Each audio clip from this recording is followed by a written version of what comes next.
Hello everyone, welcome back to my channel Sharma classes. आज एक बार फिर हम एक नई वीडियो के साथ हाजिर हैं। सर्कल्स चैप्टर जैसा कि चल रहा है सपोर्ट मटेरियल का क्लास 10th का। एक वीडियो ऑलरेडी अपलोड हो चुकी है, लिंक नीचे डिस्क्रिप्शन में है, आप जाके देखो, प्रैक्टिस करो। जैसा कि पिछली वीडियो में बताया था कि एनसीईआरटी के कॉन्सेप्ट क्लियर हो गए हैं आपके, तो आप इस वीडियो को देखो, अदरवाइज आपको थोड़ी सी दिक्कत होने वाली है।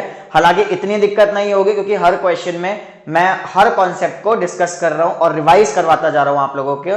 तो मैं यहाँ पे हूं आप लोगों के लिए और सिर्फ आप लोगों के लिए ही हम ये वीडियो बना रहे हैं। तो आप इसको प्रैक्टिस करो, एग्जाम्स आने वाले हैं, सर्कल चैप्टर चल रहा है। जल्दी से पेन और पेपर उठाओ। क्वेश्चन नंबर 11 से 20 तक इस वीडियो में डिस्कस करेंगे। 1 से 10 जैसा कि बताया ऑलरेडी डिस्कस हो चुके हैं, लिंक नीचे डिस्क्रिप्शन में है, जाके देखो, 10 क्वेश्चन करो।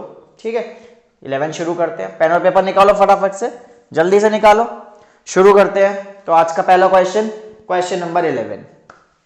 तो क्वेश्चन नंबर 11 कह रहा है if two tangents incline at an angle of 60 degree, मतलब दो टेंजेंट है।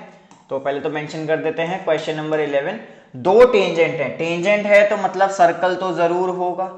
ठीक है, दो टेंजेंट है, two tangents incline at an angle of 60 degree.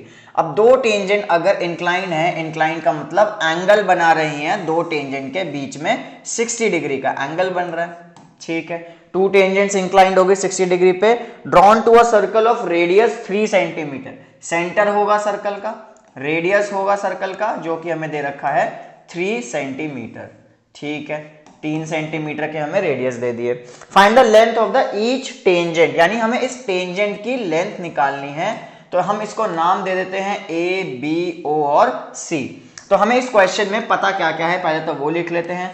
हमें इस क्वेश्चन में पता है O B equals to O C 3 centimetre, क्योंकि रेडियाई हैं ये सर्कल के, और हमें ये एंगल दे रखा है, एंगल बी ए सी दे रखा है 60 डिग्री। हमें फाइंड क्या करना है, हमें लेंथ ऑफ टेंजेंट फाइंड करनी है। अब जैसा कि थ्योरम 10.2 में हमने डिस्कस किया था कि जो एक पॉइंट से दो टेंजेंट बनाई जाती हैं वो इक्वल लेंथ की होती है, मतलब ए बी और ए सी आपस में बराबर होंगे। अब ए बी और ए सी अगर आपस में बराबर है तो हम किसी भी एक टेंजेंट की लेंथ निकाल लेते हैं, तो आंसर तो हमारा वही होगा, दोनों की सेम आ जाएगी। तो चलो कैसे निकालेंगे वो देखते हैं।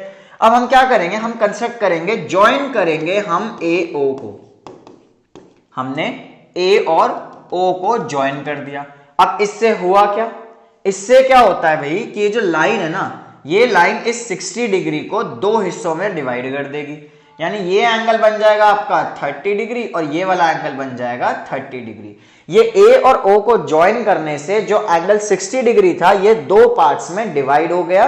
दो पार्ट्स में डिवाइड होने से इसका मेजर कितना आ गया, 30 डिग्री। यानी एंगल बी ए ओ, एंगल बी ए ओ जो है वो हो गया हमारा एंगल BAC का आधा। ठीक है, इसको मेंशन करने की जरूरत नहीं है कि क्यों है क्या है, क्योंकि ये एनसीईआरटी का एक क्वेश्चन था जिसमें हमने इस ट्रायंगल को कॉन्ग्रुएंट कराया था। इस ट्रायंगल को कॉन्ग्रुएंट कराया तो ये दोनों क्या हो गए, सीपीसीटी से इक्वल हो गए। इक्वल हो गए तो 60 का ये आधा हो गया। ठीक है, तो मेंशन ना भी करो तो काम चल जाएगा क्योंकि वेरी शॉर्ट क्वेश्चन है ये, और इसके क्वेश्चन जो होते हैं वो दो नंबर के आते हैं, तो उसमें आपको पूरा मेंशन करने की जरूरत नहीं है।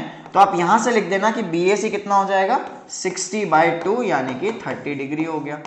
यानी एंगल BAO हो गया 30 डिग्री। चलो जी, हमें BAO एंगल मिल गया। हमें क्या निकालना है, AB।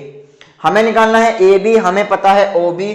और जैसा कि थ्योरम 10.1, रिवाइज करो फटाफट, रिकॉल करो। थ्योरम 10.1 क्या थी, जल्दी से रिकॉल करो, क्या थी थ्योरम 10.1? थ्योरम 10.1 थी कि अगर एक टेंजेंट है, रेडियस है, तो पॉइंट ऑफ कांटेक्ट यानी बी पॉइंट पे एंगल कितना बनेगा, 90 डिग्री का बनेगा। रेडियस जो है वो टेंजेंट के साथ पॉइंट ऑफ कांटेक्ट पे 90 डिग्री का एंगल बनाती है। तो हम यहां से लिख सकते हैं OB perpendicular to AB, that is कौन सा एंगल 90 हो गया, ABO। एंगल ABO कितना हो गया, 90 डिग्री। अब अगर ABO 90 डिग्री है यानी ये बन गया एक राइट एंगल ट्रायंगल, ये बन गया एक राइट एंगल ट्रायंगल। तो इसको मैं थोड़ा सा यहां पे दोबारा बना लेता हूं, छोटे से ट्रायंगल को। ये जो ABO है यानी जो 90 डिग्री है वो B पे बन रहा है, 90 डिग्री B पे है, एक A हो गया पॉइंट और एक पॉइंट O हो गया। हमें AB निकालनी है, हमें AB निकालनी है यानी ये वाली साइड निकालनी है। ठीक है, हमें OB दे रखा है, OB दे रखा है यानी 3 सेंटीमीटर दे रखा है। ध्यान से देखना इस क्वेश्चन को, हमने इस क्या किया, इस ट्राइंगल को दोबारा बना दिया छोटा सा साइड में, और ABO, B एंगल 90 डिग्री था तो 90 यहां बना दिया। O और A क्या हो गई हमारी, हाइपोटेनियस हो गई। OA हो गई हाइपोटेनियस, ये हो गई परपेंडिकुलर, ये हो गया हमारा बेस। और हमें जो 30 डिग्री का एंगल हमने निकाला ये है BAO, तो मार्क कर लेते हैं BAO, BAO। अच्छा, अब ये 30 डिग्री के हिसाब से तो परपेंडिकुलर नहीं है भाई, 30 डिग्री के हिसाब से तो परपेंडिकुलर नहीं है ना। ट्रिग्नोमेट्री रिवाइज करो कि जो एंगल के सामने होता है वो परपेंडिकुलर होता है, तो ये हो गया परपेंडिकुलर और ये हो गया बेस। ध्यान रखना, ट्रिग्नोमेट्री जब लगाते हैं तो एंगल के सामने वाली साइड परपेंडिकुलर होती है। हाइपोटेनियस तो हमेशा जो स्लांटेड होती है टेढ़ी वाली साइड, इसको हम हाइपोटेनियस कहते हैं। तो इसमें फटाफट से हम ट्रिग्नोमेट्री लगा देंगे। हमें परपेंडिकुलर पता है, हमें बेस निकालना है। AB की लेंथ निकालनी थी, टेंजेंट की लेंथ, तो बेस निकालना है। तो जैसा कि हमने पढ़ा है tan 30 क्या हो जाएगा, P/B। दोबारा सुन लो, परपेंडिकुलर गिवन था, बेस निकालना है। कैसे पता चला बेस निकालना है, क्योंकि हमें टेंजेंट की लेंथ निकालनी है AB और ये है हमारा AB। तो tan 30 की वैल्यू पुट कर दो, 1/√3 इक्वल्स टू परपेंडिकुलर यानी ये 3 सेंटीमीटर दे रखा है। बेस हमें है पता नहीं पता, AB नाम आ गया इसका, तो AB इधर आ गया, √3 उधर चला गया, तो ये बन गया 3√3 सेंटीमीटर। कैसे पता चला सेंटीमीटर है, क्योंकि हमें क्वेश्चन में यहाँ पे यूनिट सेंटीमीटर दे रखी है। तो 3√3 आ गया भाई, यहाँ से क्रॉस मल्टीप्लाई किया और कुछ नहीं किया, तो AB था। लेंथ ऑफ द टेंजेंट वो पूछ रहा था, find the length of each tangent, तो दोनों टेंजेंट की लेंथ आ गई हमारे पास, AB हो या AC हो, दोनों तो आपस में इक्वल ही होंगे, तो AB की आ गई 3√3। ठीक है भाई, हो गया क्वेश्चन, समझ आ गया, बहुत ही बढ़िया। इसको नोट करो, फिर चलते हैं 12th क्वेश्चन पे। तो क्वेश्चन 12th कहता है if radii of 2 concentric circles, ना कोसेंट्रिक सर्कल्स क्या होते हैं भाई, कोसेंट्रिक सर्कल्स होते हैं दो ऐसे सर्कल जिनका सेंटर होता है कॉमन, यानी एक ही सेंटर से जब दो सर्कल बनाए जाते हैं, दो नहीं बहुत सारे बना सकते हैं, 2 3 4, लेकिन इस क्वेश्चन में कह रहा है if radii of 2 concentric circle, दो ही सर्कल की बात हो रही है, इसलिए एक सेंटर से यानी O से हमने दो सर्कल बना दिए जिनके रेडियाई क्या होता है, एक से ज्यादा रेडियस, दो सर्कल हैं तो दो रेडियस होंगे। कौन कौन से रेडियस है, 4 सेंटीमीटर और 5 सेंटीमीटर। तो कॉमन सेंस कहती है कि भैया 5 सेंटीमीटर जो है वो बड़े वाले सर्कल की होगी और छोटे वाले सर्कल की रेडियस क्या होगी भाई, 4 होगी। तो ये होगी बड़े वाले की 5 और छोटे वाले सर्कल की कितनी हो गई, 4। ठीक है, find the length of the chord of that circle, हमें कॉर्ड की लेंथ निकालनी है। दो सर्कल हैं तो कौन से वाले सर्कल की कॉर्ड है, chord of that circle which is tangent to other circle. अब अगर मैं बड़े वाले सर्कल की कोई भी टेंजेंट बनाऊं तो छोटे वाले सर्कल की तो कॉर्ड बनेगी नहीं, वो है ना। तो क्या करना पड़ेगा, हम एक ऐसी लाइन खींचेंगे जो टेंजेंट होगी किसकी, छोटे वाले सर्कल की, टेंजेंट हो गई वो छोटे वाले सर्कल की और कॉर्ड हो गई वो बड़े वाले सर्कल की। ठीक है, देखो भाई ये इसको यहाँ पे टच करती हुई जा रही है इस सर्कल को, तो ये जो रेड वाली लाइन है ये बड़े सर्कल के लिए हो गई कॉर्ड और छोटे सर्कल के लिए हो गई टेंजेंट। तो हमें इस टेंजेंट की लेंथ निकालनी है, तो कैसे करेंगे, नाम दो भाई पहले तो A B और यहां कर दिया हमने C। ठीक है, तो जैसा कि हमने पढ़ा है छोटे सर्कल के लिए थ्योरम 10.1, तो छोटे सर्कल में रेडियाई हो गया, ये हो गया जी हमारी टेंजेंट। तो रेडियाई जब टेंजेंट को टच करती है किस पे, वो करती है हमारे पॉइंट ऑफ कांटेक्ट पे। तो पॉइंट ऑफ कांटेक्ट पे क्या होता है, परपेंडिकुलर होता है। परपेंडिकुलर होने से क्या हो गया जी, OC जो है वो AB के परपेंडिकुलर हो गया। बहुत बढ़िया, अब AB के अगर परपेंडिकुलर हो गया तो राइट एंगल ट्राइंगल बन गया। तो in triangle OCB Pythagoras theorem लगा दो। पाइथागोरस थ्योरम क्या थी भाई, हमारा प्यारा भारत, जैसा कि पीछे की वीडियो में भी बताया था, h² equals to P² plus B²। h क्या है हमारा, OB। h क्या है, OB, तो OB कितनी है 5, तो यहां से हो गई है 5 का स्क्वायर। परपेंडिकुलर है OC यानी 4 का स्क्वायर और बेस हो गया हमारा CB का स्क्वायर। तो फटाफट सॉल्व करो, 25 16 CB स्क्वायर, 16 इधर आके 25 माइनस 16 जो कि बन जाएगा CB का स्क्वायर, 25 माइनस 16 9, CB का स्क्वायर, तो 9 का मतलब क्या हो गया भाई, CB हो गई हमारी 3 सेंटीमीटर, क्योंकि 9 होता है 3 का स्क्वायर, तो यहां से CB आती है हमारी 3 सेंटीमीटर। CB हमारे पास आ गई 3 सेंटीमीटर आ गई। अब देखो 9th क्लास में एक और थ्योरम थी कि जो परपेंडिकुलर होती है कॉर्ड पे वो कॉर्ड को बाइसेक्ट करती है। Since a line perpendicular to the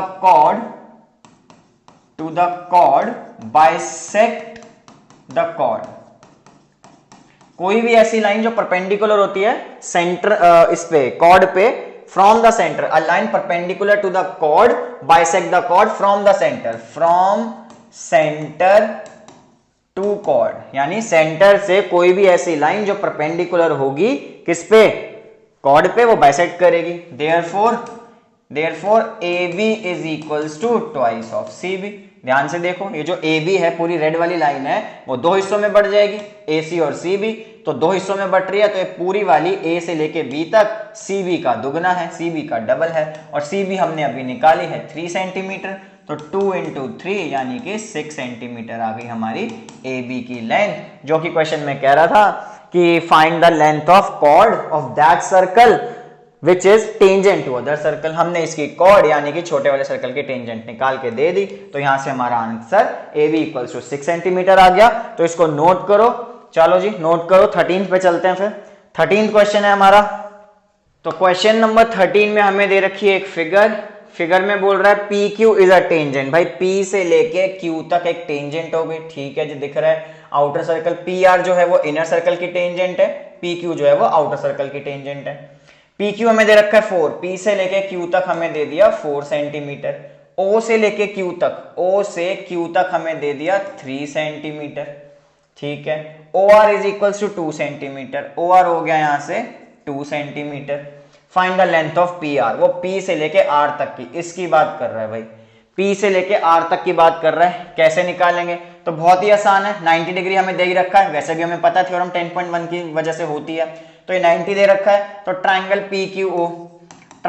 PQO, इसमें क्या लगेगी भाई, पाइथागोरस थ्योरम लगेगी, तो ये 90 है, 90 के सामने वाली यानी PO हमारी हाइपोटेनियस होगी, ध्यान रखना, इसको मत कर देना हाइपोटेनियस, ये गड़बड़ हो जाती है बच्चों से, वहां कट जाते हैं मार्क्स। तो जो 90 डिग्री के सामने है उसे कहते हैं हाइपोटेनियस, ठीक है।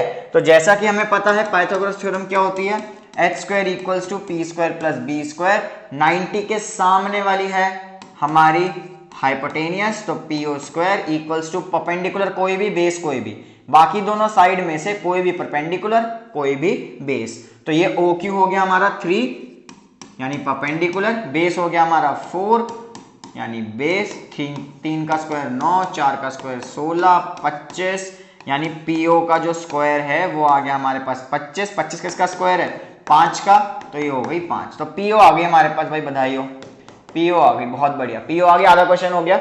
PO के बाद हमें क्या करना है, RP निकालना है, लेकिन मार्क्स देख लेना इसके भी हैं, क्या किस चीज के मार्क्स हैं, यहां हमें 90 दे रखा था, हमें यहाँ 90 नहीं दे रखा, तो आपको मेंशन करना पड़ेगा, इन्हीं चीजों के मार्क्स होते हैं। हमें यहाँ पे नहीं दे रखा कि 90 डिग्री है फिगर में, वहां दे रखा था, तो वो यहाँ पे मांग रहा है कि भैया प्रूव करो पहले या फिर मेंशन करो। OR is perpendicular to PR, theorem 10.1 की स्टेटमेंट आ जाएगी यहाँ पे, ठीक है। OR परपेंडिकुलर हो गया PR के, लिख देते हैं, फिर लिखो इन ट्राइंगल, फिर बिल्कुल ऐसे ही चलेगा जैसे यहाँ पे किया था, in triangle ORP Pythagoras theorem लगा दो। अब 90 डिग्री के सामने वाली साइड होती है हाइपोटेनियस, दोबारा सुन लो, 90 डिग्री के सामने वाली साइड होती है हाइपोटेनियस, तो H की जगह क्या पुट करेंगे, ध्यान से देखो, 90 डिग्री के सामने होती है हाइपोटेनियस, तो PO आना था, हाइपोटेनियस है हमारी इस बार 5, परपेंडिकुलर कोई भी बेस, तो परपेंडिकुलर है हमारी 2, तो 2 का स्क्वायर बेस का स्क्वायर, तो 5 का स्क्वायर 25, 2 का स्क्वायर 4, बेस स्क्वायर 25, 4 यहाँ पे आके हो जाएगा माइनस, इक्वल्स टू बेस का स्क्वायर 21, बेस कितना है, नाम दे देते हैं PR का स्क्वायर। अब स्क्वायर 21 किसी का स्क्वायर नहीं होता, 21 किसी का स्क्वायर नहीं होता, तो क्या करेंगे, PR is equals to √21 centimetre, इसको यहीं पे छोड़ देंगे। PR पूछ रहा था भाई क्वेश्चन में, find the length of PR, हमने PR निकाल दी है, क्वेश्चन खत्म, नोट करो इसे, चलते हैं 14 पे। तो क्वेश्चन नंबर 14 में भी हमें फिगर दे रखी है।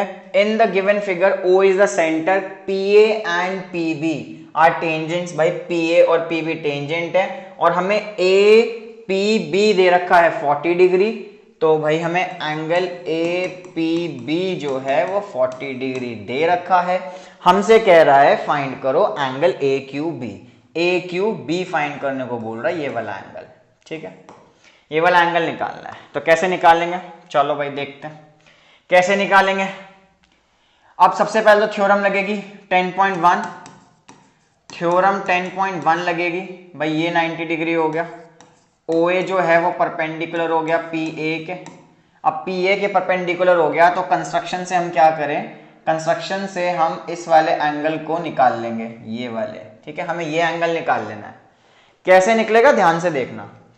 ओ ए अगर परपेंडिकुलर हो गया और एक और ये भी ओ बी जो है वो भी परपेंडिकुलर हो गई बीपी के, तो ये 90-90 हो गए। कौन कौन से, O A P O B P equal to 90 degree. तो भैया in quadrilateral A O B P, ध्यान से देखो ये वाले क्वाड्रिलेटरल को, ए ओ बी और पी, ये वाला जो क्वाड्रिलेटरल है, क्वाड्रिलेटरल के कितने एंगल होते हैं, 4 एंगल होते हैं। चारों एंगल का सम कितना होता है भाई, कितना होता है एंगल का सम, कौन कौन से हो गए, ये 4 एंगल हो गए। तो ये हो गया हमारा एंगल, सबसे पहले O A P plus O B P, angle हो गया ओ बी पी। फिर हमारा ये वाला एंगल जो हमें रेड मार्क किया है कंस्ट्रक्शन से, ए ओ बी हो गया हमारा। और फिर लास्ट में है ए पी बी जो हमें दे रखा है, ए पी बी जो कि है हमारा 360। इन सबका सम कितना होता है, 360। क्वाड्रिलेटरल के 4 एंगल होते हैं, चारों एंगल का सम होता है 360, 360। अब हमें ओ ए पी पता है, ओ बी पी पता है, तो ये हो गया हमारा 90, 60 क्यों लिख रहे हैं, 90, ओ ए पी हो गया 90 और ओ बी पी ये भी हो गया हमारा 90। हमें क्या दे रखा था, हमें ए पी बी दे रखा है, तो ए पी बी की जगह हो गया हमारा 40। तो यहां से हम निकालने वाले हैं एंगल ए ओ बी, हम निकालने वाले हैं angle A O B. 90 90 180, 180 plus 40 220, 220 हो गया, 220 हो गया भाई, बहुत ही बढ़िया। 220 को वहां ले जाओ, 220 को वहां लेके जाएंगे तो माइनस हो जाएगा, माइनस करा दो, माइनस जब कराएंगे तो कितना आया 140 डिग्री। तो एंगल ए ओ बी जो है वो आ गया हमारे पास 140 डिग्री। तो क्या हमें ए ओ बी बोल रहा है निकालने को, नहीं जी, ए क्यू बी बोल रहा है। हमें तो ए क्यू बी बोल रहा था निकालने को, हमें एंगल ए क्यू बी निकालना है। अब ए क्यू बी कैसे निकालेंगे, तो भाई सुन लो बात। अब 9th क्लास की थी एक थ्योरम, 9th क्लास की एक और थ्योरम आ रही है भाई, 9th क्लास पीछे नहीं छोड़ेगी। 9th क्लास की थ्योरम क्या थी कि अगर मैं ए बी को कर दूं ज्वाइन, समझो ध्यान से, ए बी को मैंने कर दिया ज्वाइन, तो ए बी बन गई एक कॉर्ड। अब इस कॉर्ड पे 2 एंगल बन रहे हैं, एक बन रहा है सेंटर पे और एक बन रहा है कहीं भी एक सर्कल के पॉइंट पे। तो हमने पढ़ा था angle subtended by any arc on the centre is twice the angle subtended at any point on the circle. यानी कि सिंपल सी बात करें तो angle A O B, angle A O B equals to twice of A Q B, twice of A Q B. भाई एक angle दूसरे का दुगना होता है, याद रख लो, सेंटर वाला डबल होता है तो सेंटर वाला बड़ा होता है। तो ए ओ बी अगर हमारे पास आ गया 140, तो यहां से हम क्या कर देंगे, ए क्यू बी की वैल्यू निकाल लेंगे, 2 नीचे आ जाएगा, 140/2 ये आ गया हमारे पास, कितना आ गया 70 डिग्री। तो यहां से एंगल ए क्यू बी आता है 70 डिग्री। ध्यान से सुन लो, क्या थी थ्योरम 9th क्लास की, एंगल सबटेंडेड, मेंशन कर देते हैं भाई, लिख देते हैं आपके लिए। तो ये है थ्योरम, ये है थ्योरम, मेंशन कर दी है, इसको लिख लो। Angle subtended by an arc at the centre of a circle is twice the angle subtended by same arc at any point on the circle. ये होती है हमारी थ्योरम। यहां से क्वेश्चन हो गया कंप्लीट, इसको करो नोट। चलते हैं नेक्स्ट क्वेश्चन पे। Question number 15, figure angle A O B दे रखा है हमें 125, एंगल ए ओ बी हमें दे दिया 125। हमसे क्या पूछ रहा है, हमसे पूछ रहा है angle C O D, angle C O D यानी ये वाला एंगल पूछ रहा है। देखो वैसे तो ये क्वेश्चन हमारा एमसीक्यू में भी आ सकता है और बहुत ही आसान क्वेश्चन बनेगा एमसीक्यू में। करना क्या है, ये जो दोनों एंगल होते हैं ना, अगर सर्कल अंदर है, बाहर कोई भी क्वाड्रिलेटरल है, ध्यान से समझना, एनसीईआरटी का क्वेश्चन है ये, एनसीईआरटी के बेस पे हमारे क्वेश्चंस आते हैं एग्जाम में। तो ये क्वेश्चन प्रूव करने के लिए नहीं आ सकता, मतलब आ भी सकता है, ऐसी कोई वो नहीं है, बट एमसीक्यू में क्वेश्चन के बहुत ज्यादा चांसेस होते हैं। वहां पे आपको कैसे निकालना है, पूरा तो सॉल्व करना नहीं एमसीक्यू में, वहां पे आपको निकालना है कि इन दोनों एंगल का सम कितना होता है 180 डिग्री, बस कहानी खत्म। दोनों का सम होता है 180 डिग्री, इसको आप निकाल सकते हो 180 में से माइनस करके। लेकिन अगर प्रूव करने को आ जाए, फाइंड करने को आ जाए, तो कैसे करेंगे वो देखते हैं हम फटाफट से। तो यहां से हम क्या करेंगे, जैसा कि आपको इस फिगर में दिख रहा है, तो यहां से हम पॉइंट ऑफ कॉन्टैक्ट पे क्या बना लेंगे, हम कंस्ट्रक्शन कर लेंगे भाई।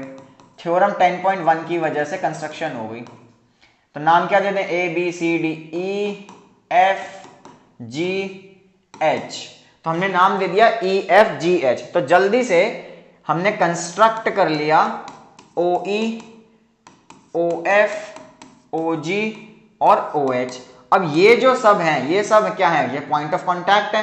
तो थ्योरम 10.1 से ओ ई जो है वो परपेंडिकुलर हो जाएगी ए बी के, ठीक है, और ओ एफ जो है वो परपेंडिकुलर हो जाएगी बी सी के। ऐसे ही मतलब ये सारे क्या हो गए, परपेंडिकुलर हो गए, 90-90 हो गए।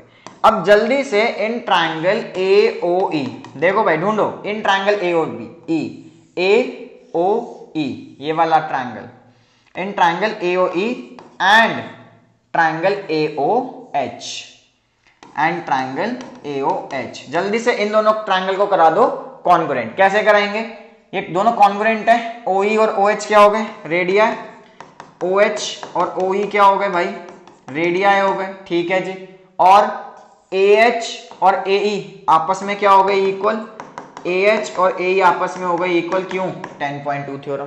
10.2 थ्योरम क्या कहती है कि बाहर एक्सटर्नल पॉइंट से कोई भी दो टेंजेंट बनाए जाते हैं तो वो आपस में इक्वल होते हैं। तो AH इक्वल टू AE हो गया और AO इक्वल टू AO क्या हो गया, कॉमन, ये हो गया हमारा कॉमन। तो कौन सा रूल है ये, तो बाय SSS। SSS से क्या हो गया, ये दोनों ट्राइंगल क्या हो गए, AOE congruent to triangle AOH। अगर ये दोनों ट्राइंगल कॉन्ग्रुएंट हो गए तो ध्यान से देखो, ये वाला एंगल और ये वाला एंगल आपस में क्या हो जाएंगे, इक्वल हो जाएंगे। Therefore angle AOH equals to angle AOE। क्यों, CPCT बहुत ही अच्छा टूल था हमारा, हथियार था हमारा क्लास 9th में। दोनों हमारे क्या हो गए, आपस में इक्वल हो गए। तो अगर मैं एक को x मान लूं तो ये भी x हो गया। सिमिलरली एक ही बात है, सिमिलरली ये वाला एंगल इसके इक्वल हो जाएगा, y और y इक्वल हो जाएगा। सिमिलरली क्या हो जाएगा भाई, y और y इक्वल हो गए तो यहां से z और z इक्वल हो जाएगा, ये दोनों एंगल इक्वल हो गए। और यहां से ये और ये इक्वल हो गए, इनको क्या नाम दें, एक्स वाई जेड हो गया, तो भाई W दे देते हैं, W x y z।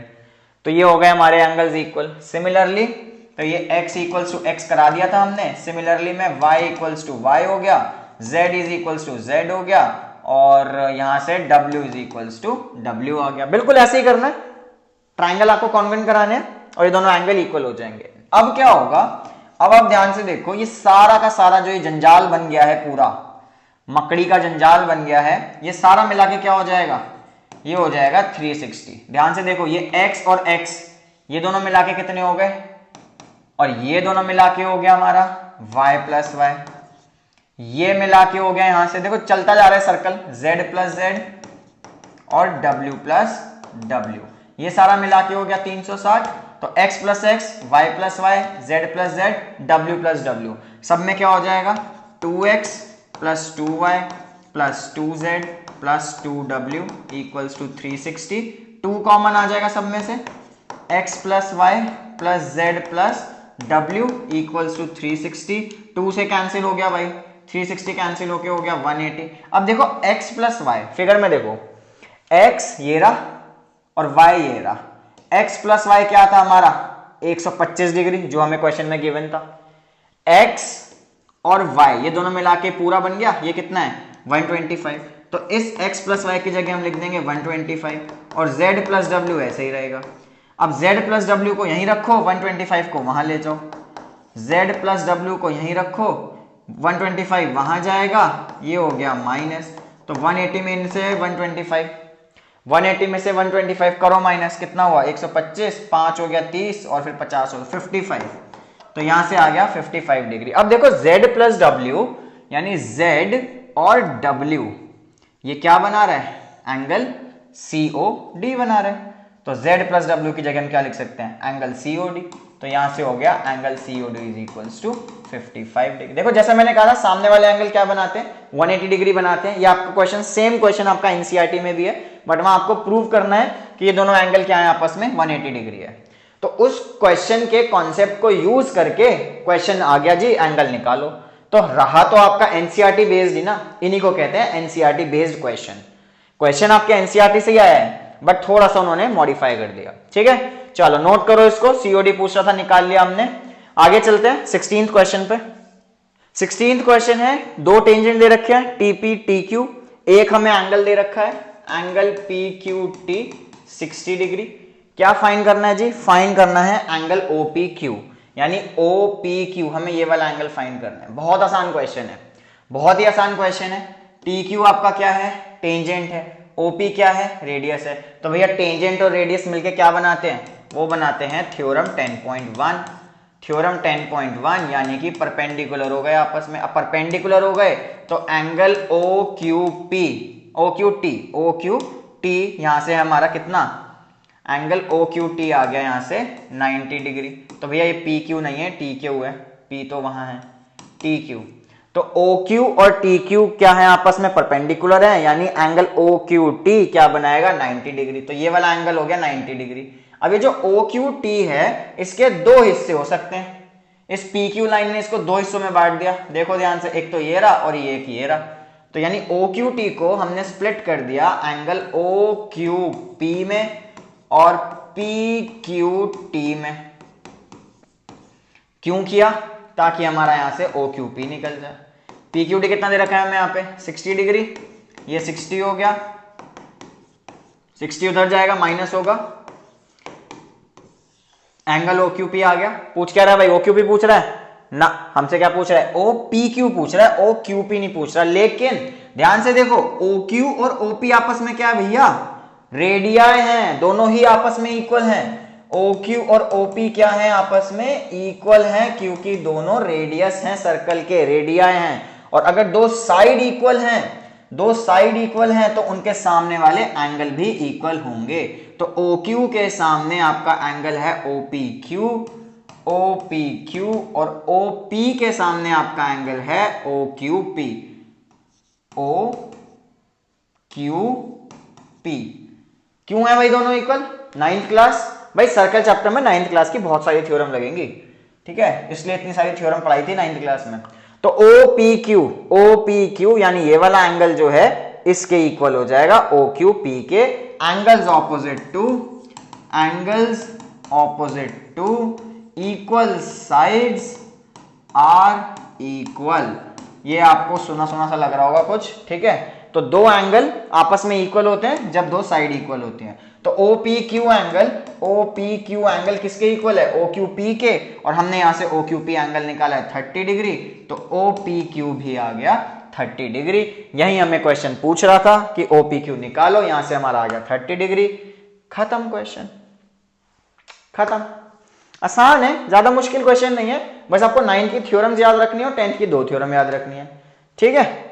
चलो जी नोट कर लो, नेक्स्ट क्वेश्चन पे चलें फिर। 17th क्वेश्चन है, find the distance between two points of contact of two parallel tangents. तो भैया हमें इस क्वेश्चन में ना फिगर नहीं दे रखी, इस क्वेश्चन में फिगर नहीं दे रखी, तो क्वेश्चन समझते हैं। Find the distance between two points, दो पॉइंट के बीच में हमें डिस्टेंस निकालना है। अब वो पॉइंट ऑफ कांटेक्ट है, तो पॉइंट ऑफ कांटेक्ट सुनते ही हमारे दिमाग में आती है टेंजेंट।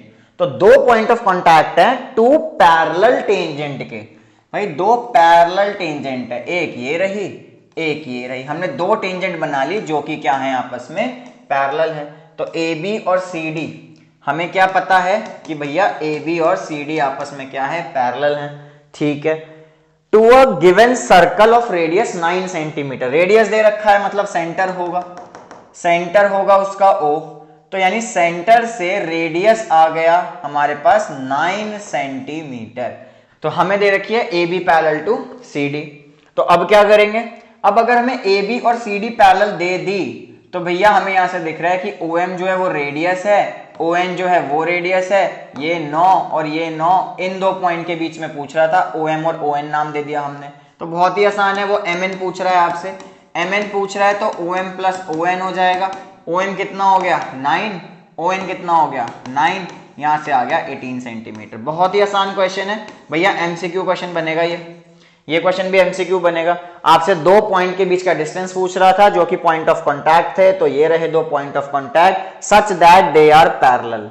भाई ये दोनों क्या थी, आपस में पैरेलल थी। पैरेलल थी तो इसका मतलब क्या हुआ, सेंटर से ये सीधा निकल रही है, सेंटर से ये सीधा आ रही है, तो भैया 90-90 हो जाएगा, तो ये डायमीटर बन गया। डायमीटर बन गया तो क्या आंसर आ गया 18 सेंटीमीटर। खत्म क्वेश्चन। जल्दी से आगे चलते हैं 18 पे। नेक्स्ट क्वेश्चन क्या कह रहा है, नेक्स्ट कह रहा है find the radius of circle. अब देखो ये क्वेश्चन में जो अभी हमने किया 17th क्वेश्चन और 18th क्वेश्चन में काफी सिमिलैरिटी है। Find the radius of a circle. अब हमें रेडियस निकालना है सर्कल का। If the distance between to parallel tangents, distance between to parallel tangents, हमें दो पैरेलल टेंजेंट्स दे रखे हैं, एक टेंजेंट ये रहा, एक टेंजेंट ये रहा, इन दोनों के बीच का डिस्टेंस हमें दे रखा है कितना, दोनों के बीच का डिस्टेंस दे रखा है 10 सेंटीमीटर। तो हमें दोनों के बीच का डिस्टेंस 10 सेंटीमीटर दे रखा है, ठीक है जी। पॉइंट ऑफ कांटेक्ट है, पैरेलल टेंजेंट्स है, टेंजेंट्स के बीच का डिस्टेंस हमें दे रखा है 10 सेंटीमीटर, हमें रेडियस निकालना है। भैया देखो फिर से वही वाली बात आती है कि एनसीईआरटी बेस्ड क्वेश्चन क्या होते हैं। एनसीईआरटी बेस्ड क्वेश्चन का मतलब सिर्फ एनसीईआरटी से डायरेक्ट क्वेश्चन उठ के आना नहीं होता। एनसीईआरटी बेस्ड क्वेश्चन होते हैं कि आपने ऐसा क्वेश्चन एनसीईआरटी में किया है, अब ये उसका कंसेप्ट यूज करके क्वेश्चन दे दिया उन्होंने। वहां आपने पढ़ा था कि भैया दो पैरेलल टेंजेंट हैं, आपका 5th या 4th क्वेश्चन था एनसीईआरटी में, जिसमें आपने प्रूव करना था कि ये सेंटर से पास कर रही है, पासिंग फ्रॉम द सेंटर, ठीक है। बस उसी को तोड़ मोड़ के क्वेश्चन बना दिया। दो पैरेलल टेंजेंट दे दी जिनके बीच का डिस्टेंस 10 है, रेडियस निकालना है। हमें पता है कि भैया एम एन जो है हमें कितना दे रखा है 10 सेंटीमीटर, तो यहां से फटाफट से हम क्या करेंगे, ओ एम, एम एन को क्या लिख देंगे twice of O M, twice of O M, तो यहां से ओ एम निकल गई कितनी, 2 से 10 कट गया 5, तो यहां से आ गया 5 सेंटीमीटर। ओ एम पूछ रहा था, ओ एम ही हमारा क्या है, रेडियस है, ओ एम ही क्या है हमारा रेडियस, तो यहां से हो गया 5 सेंटीमीटर। कैसे पता लगा ये डायमीटर है, कैसे पता लगा ये डायमीटर है, पैरेलल दे रखी है, पैरेलल दे रखी है तो भैया ये डायमीटर ही तो होगी। एनसीईआरटी बेस्ड क्वेश्चन था, वहां हमने प्रूव कराया था कि भैया सेंटर से पास हो रही है, सेंटर से पास हो रही है तो ये रेडियस हो गया और यहां से ये रेडियस हो गया, तो रेडियस रेडियस क्या हो गया डायमीटर, यानी एम एन जो है वो ट्वाइस हो गया ओ एम का। यहां से हमने वैल्यू निकाल दी ओ एम की 5 सेंटीमीटर, क्वेश्चन हो गया खत्म। आसान क्वेश्चंस हैं, कोई दिक्कत की बात नहीं है, प्रैक्टिस करते जाओ, कॉन्सेप्ट समझते जाओ, आगे बढ़ते जाओ। 2 क्वेश्चन बाकी हैं इस वीडियो के, जल्दी से खत्म करते हैं। 19th पे आते हैं। How many common tangents can be drawn to 2 circles touching internally. Question को ध्यान से पढ़ना। हाउ मेनी कॉमन टेंजेंट्स, दोनों सर्कल है, 2 सर्कल की बात हो रही है, 2 सर्कल की बात हो रही है जिनकी पूछ रहा है कि कॉमन टेंजेंट्स कितनी होंगी।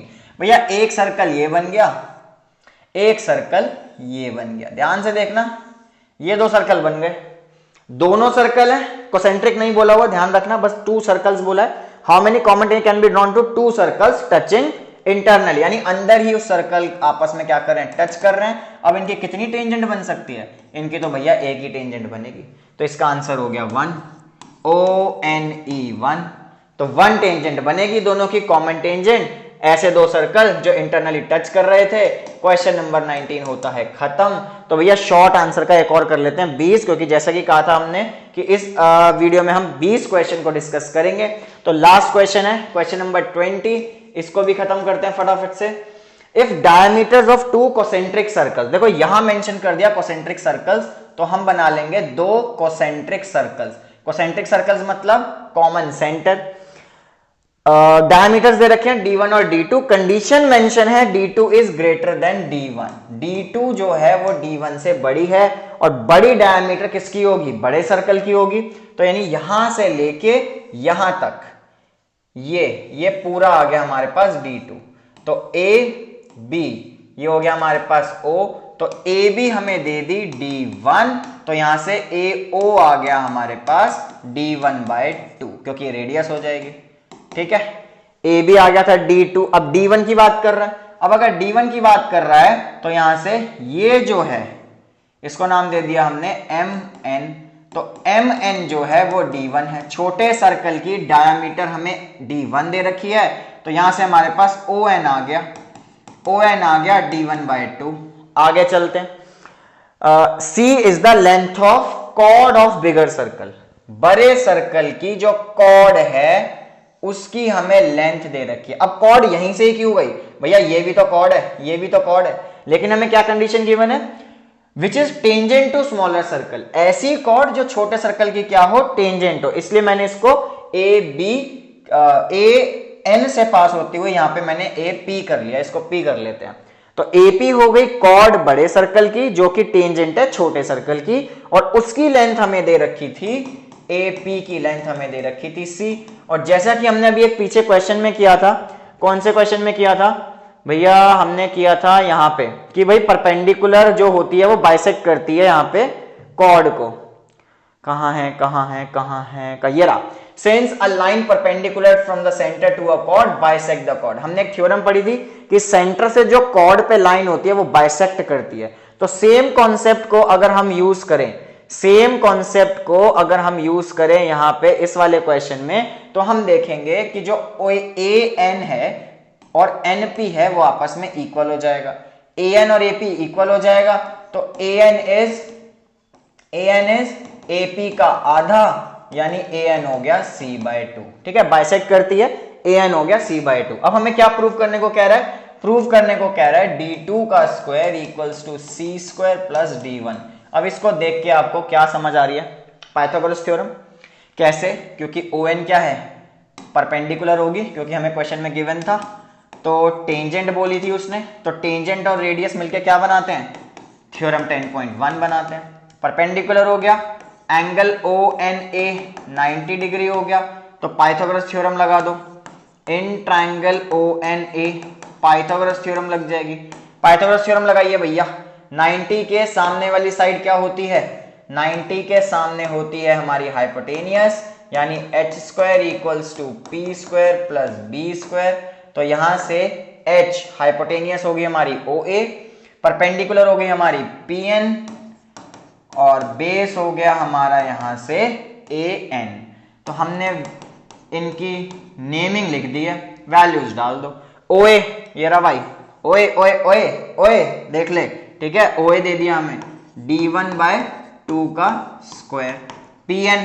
PN का है हमारे पास। अब भैया AN या P, अच्छा मैंने PN क्यों लिख दिया भाई, AN आएगा ना, परपेंडिकुलर तो ON थी, परपेंडिकुलर जो थी वो ON थी, तो ON कितनी है हमारे पास, ON है हमारे पास D1/2, ON है D1/2, और AN कितनी है, AN कितनी है, ये रही भाई AN, ध्यान से देखो, AN है हमारे पास C/2।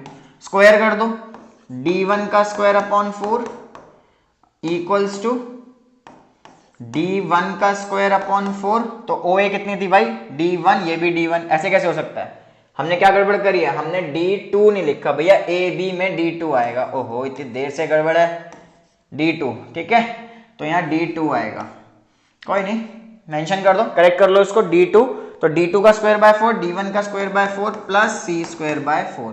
अब क्या होगा भाई, 4 LCM लेंगे तो 4 से 4 कट जाएगा, और हमारे पास क्या बचा, यही आ गया हमारे पास, यहां से देखो D2 का स्क्वायर इक्वल्स टू D1 का स्क्वायर प्लस C²। यही हमें प्रूव करने को बोल रहा था इस क्वेश्चन में, जो कि हमने कर दिया। तो 20 क्वेश्चन हो गए कंप्लीट, इसी के साथ होती है वीडियो हमारी कंप्लीट। तो करो इसको प्रैक्टिस, अच्छे से करो प्रैक्टिस, आगे बहुत सारे क्वेश्चन आने वाले हैं, सारे इंपॉर्टेंट क्वेश्चन हैं, बहुत सारे क्वेश्चन ऐसे हैं जो हमारे CBSE में पीछे रिपीट हो चुके हैं, आपके प्री बोर्ड्स में ये वाले क्वेश्चंस बहुत आते हैं, ठीक है, कंसेप्चुअल क्वेश्चंस है, कोई भी क्वेश्चन ऐसा नहीं है कि भैया रट लो और हो गया, क्योंकि देखो थ्योरम लग रही है, कॉन्सेप्ट लग रहे हैं, तो आपको क्या करना है, क्वेश्चन को प्रैक्टिस करना है, समझना है अच्छे से, और आपको नेक्स्ट वीडियो में आपको कॉन्सेप्ट यूज करने हैं, और फिर से आना है इसी चैनल पे, Sharma classes channel, videos upload हो रही हैं इसकी, सपोर्ट मटेरियल कंटिन्यू है, वीडियो फटाफट से प्रैक्टिस करते जाइए, आते जाओ, आगे बढ़ते जाओ। तो जितना जल्दी हो सके हम सपोर्ट मटेरियल खत्म करने वाले हैं, तब तक के लिए bye bye, take care, channel को सब्सक्राइब, वीडियो को लाइक। मिलते हैं आपसे अगली क्लास में। All the best.